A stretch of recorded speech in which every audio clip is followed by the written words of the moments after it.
सिंध के रणनीतिक महत्व, स्ट्रेटेजिक इंपॉर्टेंस को आपके सामने लाएंगे। सिंध का स्ट्रेटेजिक इंपॉर्टेंस भी है, ट्रेड इंपॉर्टेंस भी है, कमर्शियल इंपॉर्टेंस भी है,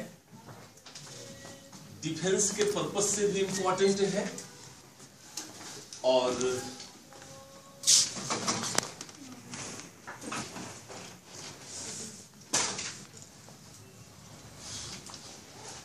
सबसे पहले हम सिंध के लोकेशन पर बातचीत करते हैं।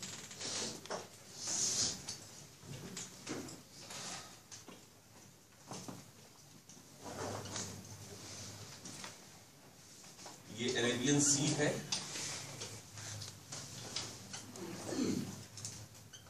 और अरब सागर के ठीक ऊपर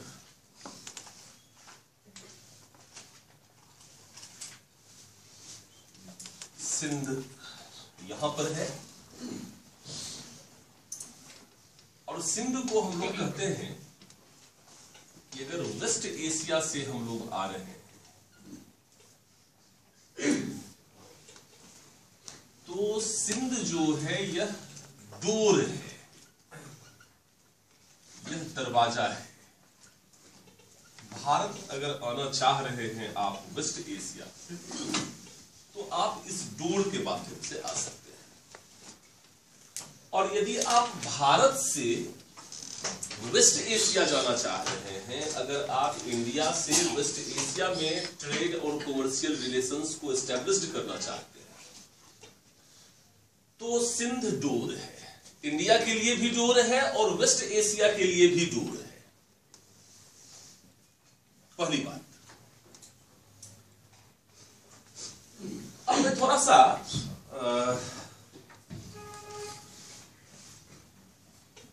पूरे भारतीय इतिहास में जो हमारा नॉर्थ वेस्ट रीजन है, इसके इंपॉर्टेंस को मैं थोड़ा सा आपके सामने प्रेजेंट कर रहा हूं।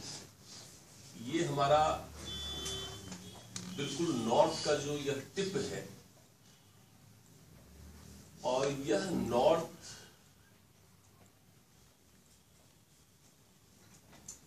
ये हिंदूकुश माउंटेन है, हिंदूकुश माउंटेन रेंज, हिंदूकुश पर्वत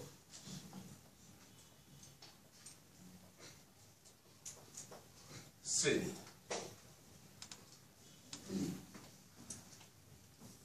और इसी माउंटेन रेंज पर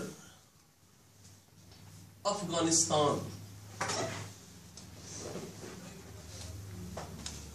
लोकेट करता है, और इसमें जगह जगह पर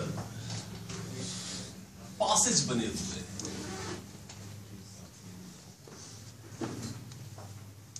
और आप सभी लोग जानते हैं कि अफगानिस्तान के ऊपर सेंट्रल एशिया है,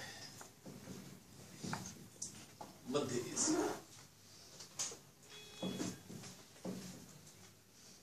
उस समय सेंट्रल एशिया रशियन एम्पायर का पार्ट हुआ करता था। आज यह जो रीजन है, इस रीजन में कई इंपॉर्टेंट कंट्री है, तजाकिस्तान, कजाकिस्तान, किर्गिस्तान, उज्बेकिस्तान, बहुत सारे कंट्रीज हैं। पहले ये रशियन एम्पायर के पार्ट हुआ करते थे। और पिछले क्लास में हम लोगों ने इस बात को समझा है कि 1818 तक साउथ इंडिया, मराठा रीजन,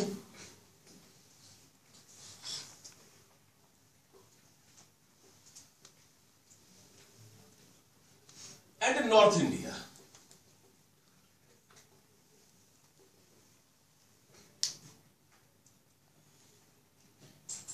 को British East India Company acquire कर चुकी है।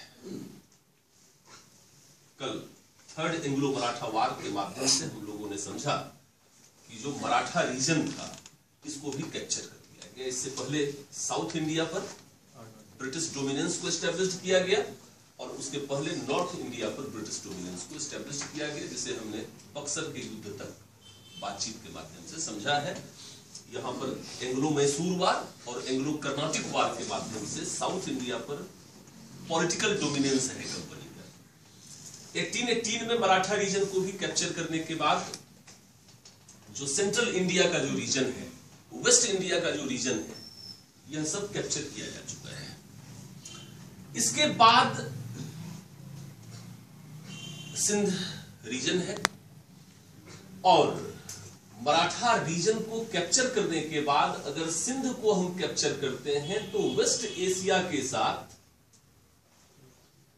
कंपनी अपने ट्रेड को डेवलप कर सकती है, कंपनी अपने कॉमर्शियल रिलेशंस को एस्टेब्लिश कर सकती है और कंपनी फंडामेंटली एक कॉमर्शियल कंपनी है और इस तरह से वह अपने लिए बहुत सारे बेनिफिट्स को गेन कर सकती है। यह जो नॉर्थ वेस्ट रीजन में हम लोग बातचीत कर रहे हैं, मराठा क्षेत्र के बाद सिंध रीजन में, सिंध के माध्यम से पंजाब और अफगानिस्तान रीजन में ब्रिटिश ईस्ट इंडिया कंपनी का जो प्राइम पर्पस है, प्राइम गोल है, वह है भारत की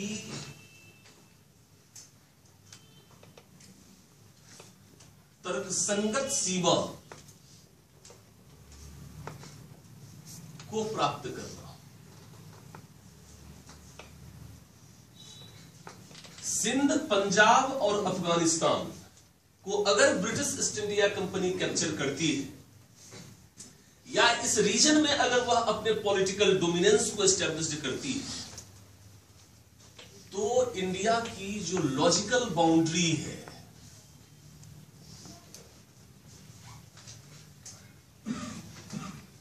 उसे British East India Company acquire करेगी और जब तक इस लॉजिकल बाउंड्री को हम अचीव नहीं करते हैं, अटेन नहीं करते हैं, तब तक इंडिया की सिक्योरिटी, इंडिया का डिफेंस बेटर तरीके से नहीं हो सकता है। इतिहास यह बतलाता है कि इंडिया पर जितने भी अटैक्स हुए हैं एंशिएंट पीरियड में, मेडिएवल पीरियड में, वो सभी अटैक्स नॉर्थ वेस्ट रीजन से ही हुए हैं। वो सभी अटैक्स हिंदुकुश माउंटेन रेंज के डिफरेंट पासेज, दर्रे के माध्यम से ही इंडिया पर अटैक हुआ है। चाहे एंशिएंट पीरियड में शक आए हों, कुषाण आए हों, ग्रीक्स आए हों, इंडो ग्रीक्स आए हों, ईरान आया हो, अलेक्जेंडर द ग्रेट आया हो, गुप्ता पीरियड में हून आए हो, ये सभी नॉर्थ वेस्ट रीजन से ही हुए हैं। मेडिएवल पीरियड में, अर्ली मेडिएवल पीरियड में अगर महमूद गजनवी आया तो इसी माध्यम से आया है, इसी रास्ते से आया है।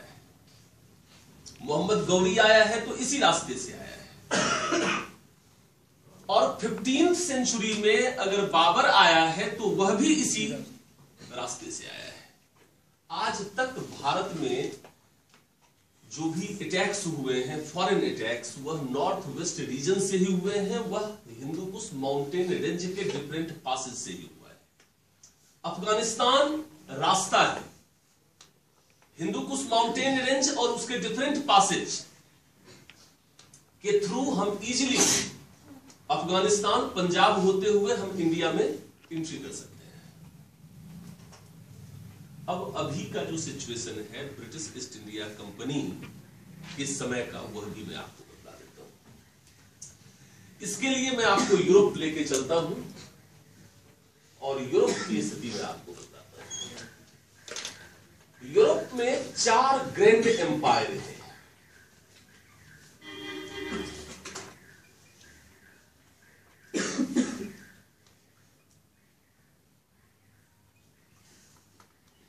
पहला जो एम्पायर है वो ब्रिटेन का है, दूसरा एम्पायर फ्रांस का है, तीसरा एम्पायर ऑस्ट्रिया का है और चौथा एम्पायर रसिया का है। यूरोप में 4 ग्रैंड एम्पायर थे। ब्रिटिश ईस्ट इंडिया कंपनी अर्थात ब्रिटेन और फ्रांस के बीच इंडिया को कैप्चर करने के लिए जो राइवलरी हुई वह हम एंग्लो कर्नाटिक वार में पहले ही पढ़ चुके हैं। इस समय जो 19th सेंचुरी है और 19th सेंचुरी का जो फर्स्ट हाफ है, दैट मीन्स 1850 के पहले और मराठा रीजन को कैप्चर करने के बाद 1818 के बाद से लेकर 1850 तक, 1818 टू 1850 के बीच में हम लोग बातचीत कर रहे हैं 19th सेंचुरी के फर्स्ट हाफ की। जो second decade of 19th century से शुरू हुआ और 1850 तक चल रहा है। 1820 से लगभग शुरू हुआ है और 1850 के बीच में यह चला है। यह जो पीरियड है ब्रिटिश ईस्ट इंडिया कंपनी के लिए यह बड़ा ही चैलेंजिंग पीरियड है और चैलेंज जो है कंपनी के लिए इंडिया की लॉजिकल बाउंड्री को अटेन करना है। यह चैलेंज है ब्रिटिश ईस्ट इंडिया कंपनी। अगर इंडियन एम्पायर इंडिया में ब्रिटिश एम्पायर को अगर इसकी सेफ्टी की बात किया जाए, इसके डिफेंस की बात किया जाए, इसके सिक्योरिटी की बात की जाए, तो उसके लिए सिंध, पंजाब और अफगानिस्तान के रीजन पर, that means north west region को कंट्रोल करना बहुत ही आवश्यक है। और यह इसलिए अभी ज्यादा आवश्यक है क्योंकि सेंट्रल एशिया में रशियन एक्टिविटीज बढ़ गई है। जो सेकेंड डिकेड 19th सेंचुरी का है, सेकेंड डिकेड में सेंट्रल एशिया में अर्थात अफगानिस्तान से सटे हुए रीजन में, अफगानिस्तान के ऊपर वाले रीजन में रशियन एक्टिविटीज बढ़ गई है। और रसिया और ईरान के बीच जो फ्रेंडली रिलेशंस डेवलप्ड हो रहे हैं,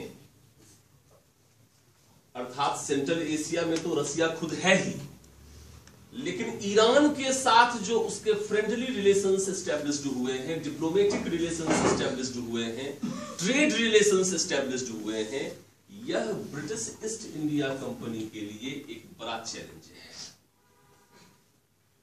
और ब्रिटिश ईस्ट इंडिया कंपनी के लिए इंडियन एम्पायर को सिक्योर बनाना, उसके डिफेंस को एस्टैब्लिश्ड करना, और अगर इसके डिफेंस को एस्टैब्लिश्ड करेंगे तो डिफेंस इंडिया का तभी हो पाएगा जब हिंदूकुश माउंटेन रेंज तक ब्रिटिश ईस्ट इंडिया कंपनी का कंट्रोल होगा।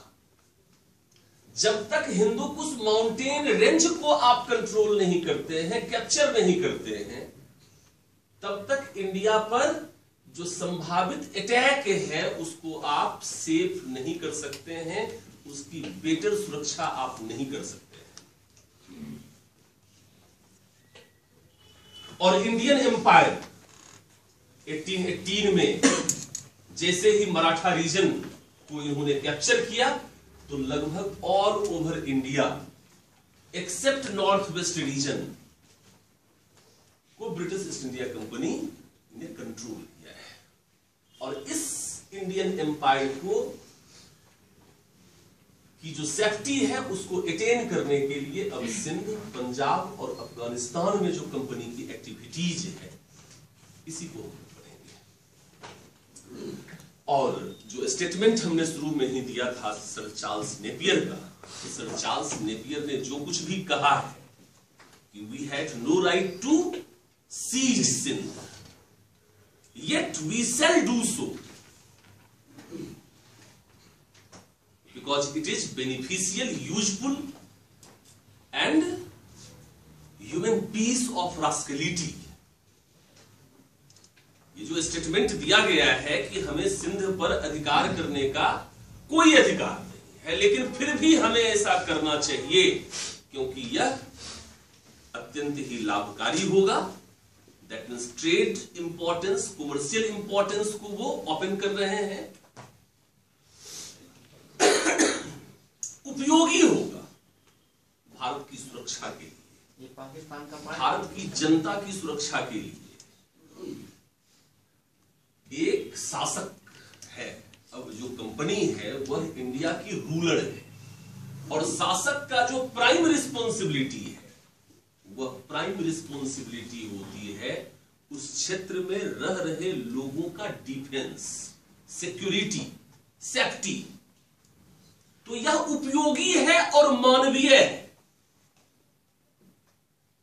जो स्टेटमेंट जो सर चार्ल्स नेपियर जो कह रहा है कि बेनिफिशियल है, यूजफुल है, तो बेनिफिशियल है तो ट्रेड इंपॉर्टेंस आपको बतलाना है सिंध का और नॉर्थ वेस्ट रीजन का। उपयोगी है क्योंकि भारतीय सीमा की तर्कसंगतता को प्राप्त करना है, और मानवीय है, ह्यूमन पीस ऑफ रास्कलिटी, भारत के लोगों की सुरक्षा करना एक शासक के रूप में ब्रिटिश ईस्ट इंडिया कंपनी की प्राइम रिस्पॉन्सिबिलिटी है।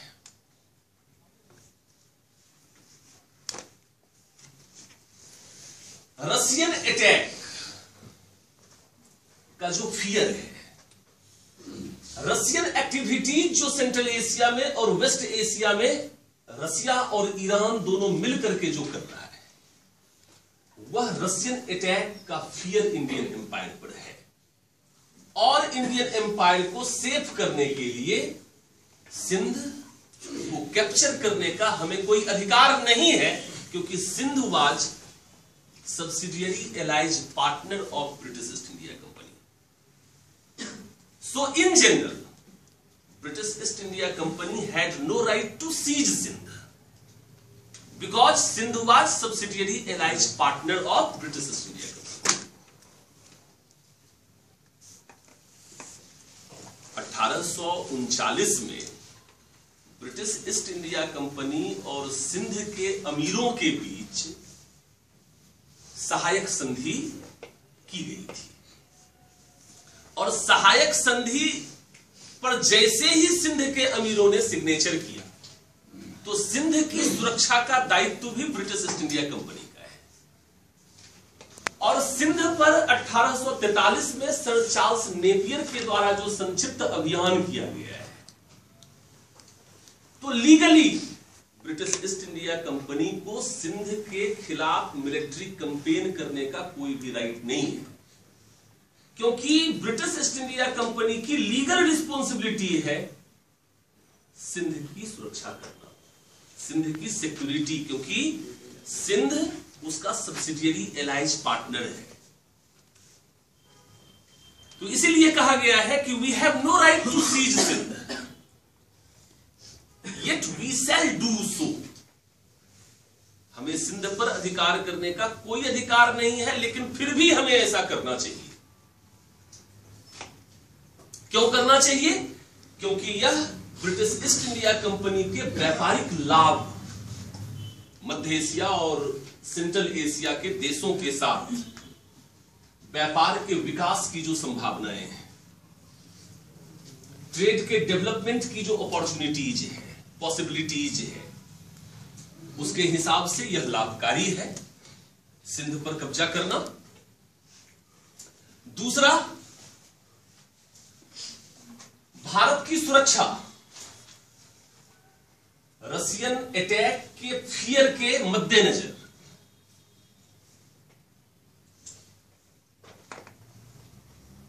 और भारत की तर्कसंगत सीमा को प्राप्त करना, भारत के लोगों की सुरक्षा करना। इसलिए सर चार्ल्स नेपियर ने कहा कि यह उपयोगी है और मानवीय है। It is useful and human piece of rascality. धृष्टता तो है, रास्केलिटी तो है, लेकिन उसके बावजूद भी ये 3 कारक हैं जिसके कारण हमें ऐसा करना चाहिए, जिसके कारण हमें सिंध पर अधिकार कर लेना चाहिए। ये पूरे क्वेश्चन का एक पार्ट है। ध्यान से सुनिएगा मेरी बात। ये सर चार्ल्स नेपियर ने जो कहा है, हमने उसके पीछे जो सर चार्ल्स नेपियर का जो इंटेंशन है, मंतव्य है, हमने सिर्फ इसको स्पष्ट किया है। हिस्ट्री में हमने हमेशा आप लोगों से कहा है कि हिस्ट्री में अगर बेटर अप्रोच के साथ आंसर राइटिंग करना चाहते हैं तो इस स्टेटमेंट के पीछे के जो इंटेंशन है उसको भी आपको ओपन करना होगा। ये तो सर चार्ल्स नेपियर ने जो कहा उसको मैंने आपको समझाने का प्रयास किया कि सर चार्ल्स नेपियर का इंटेंशन क्या था। लेकिन सर चार्ल्स नेपियर कुछ चीजों को छुपाने के लिए भी तो ऐसा कह रहे हैं। सिंध तो बहाना है,